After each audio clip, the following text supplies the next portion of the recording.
In a light-speed world, people need to communicate at increasing speeds and from increasing distances in increasing amounts in order to build trust. Internally, this means a focus from the top on building systems of communication.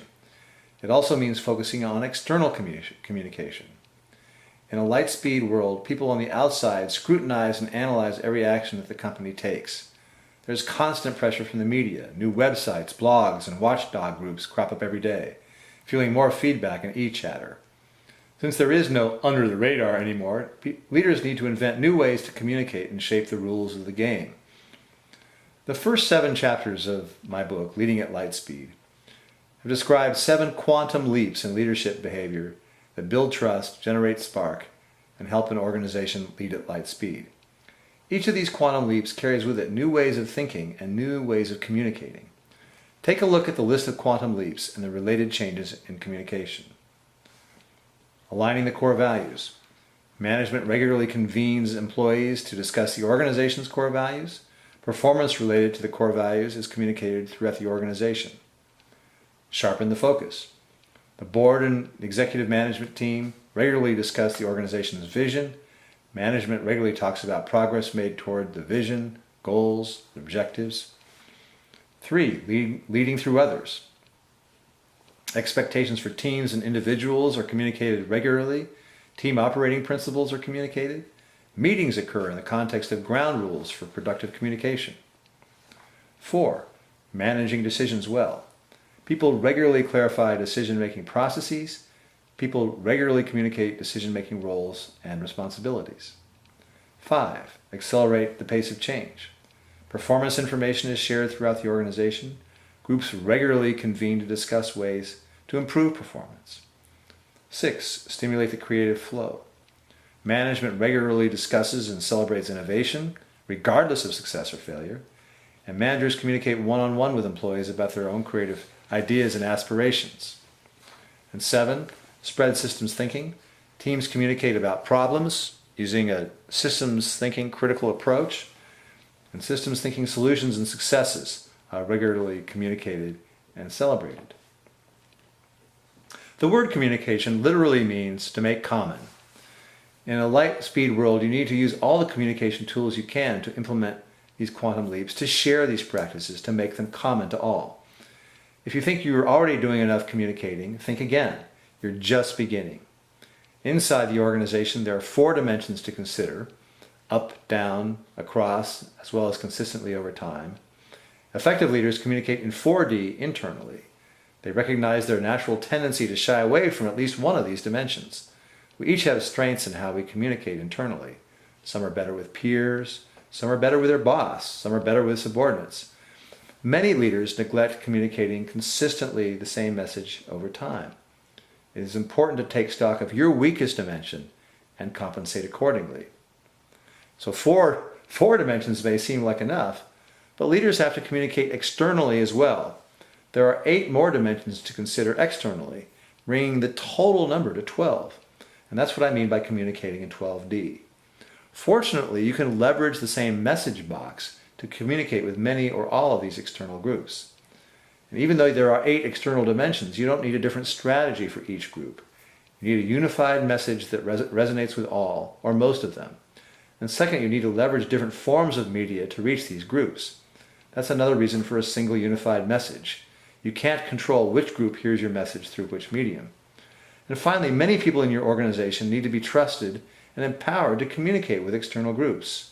Given the rise of so many different forms of communication, a tight command and control communication strategy simply doesn't work anymore. To begin, you need to know what unified message you want to convey, regardless of the audience. A useful way of thinking about communication is this idea of the message box. The message box contains 1 to 3 key messages that drive all your communications. If you've digested the earlier chapters of this book, then you know where to look first, at your purpose, your core values, and at your vision.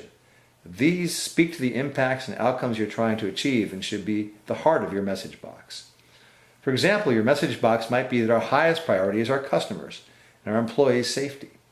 If someone asks you how you're going to deal with financial setbacks, the first thing out of your mouth should be, are Our highest priority is our customers and our employees' safety. Every communication stays within that message box. Staying in the box is hard.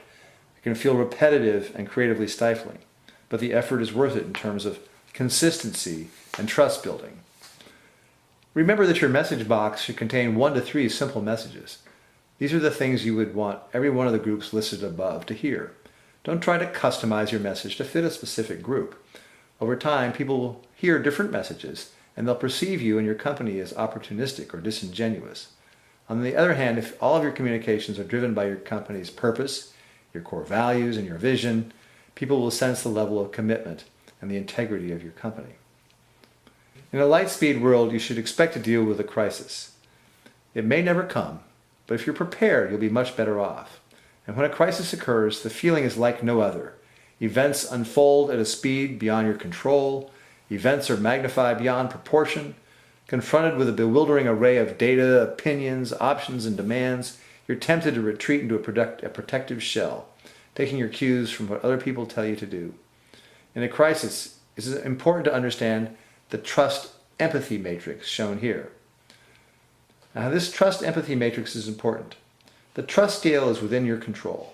How openly you respond under pressure in a time of crisis will dictate whether you can continue to lead at light speed or crash to the ground. If you communicate openly, proactively, and provide all the facts as soon as you have them, you will build trust and the story will be less likely to spin out of control.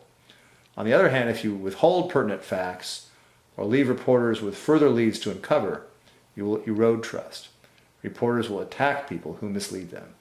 It is not a pretty sight. The empathy scale is governed largely by circumstances. Someone or something caused a crisis to occur. If it is clear that you or your company is not responsible, empathy will go up. If you or your company are victims of some natural disaster, for example, empathy will go way up. On the other hand, if you perpetrated a crime or accidentally caused harm, empathy will go down, sometimes way down. Now, while the empathy scale is largely beyond your control, there are things you can do to tilt it in your favor. Rule 1 is this: broaden your sense of responsibility, even if you're not at fault. Remember to protect other people first. Protect your customers, your employees, and the citizens of your community, not your shareholders or yourself. Protect the public and your customers, and the shareholders will follow. Why? Because the long-term reputation and goodwill of your organization are more important than any short-term risk to shareholder value or to your own job security. This may feel counterintuitive, especially when someone else is clearly culpable, but reframing and broadening your level of responsibility will gain you empathy and help lead you out of the crisis. Each of the quantum leaps described in this book requires new ways of thinking and new systems of communicating. Internally, it means communicating in 4D, up, down, and across the organization, and consistently across time. Externally, it means communicating in 8 more dimensions, identifying your message box and mobilizing new media like social networking and email will give you direct control over how you communicate in these dimensions. But the old media are powerful still, and learning to partner effectively with editors and reporters is important, especially in a time of turbulence or crisis. And when a crisis hits, remember to broaden your view of the situation and assume responsibility. Be prepared with different response modules, and above all, keep communicating your core values and your vision. And as you do, you'll continue to lead at light speed.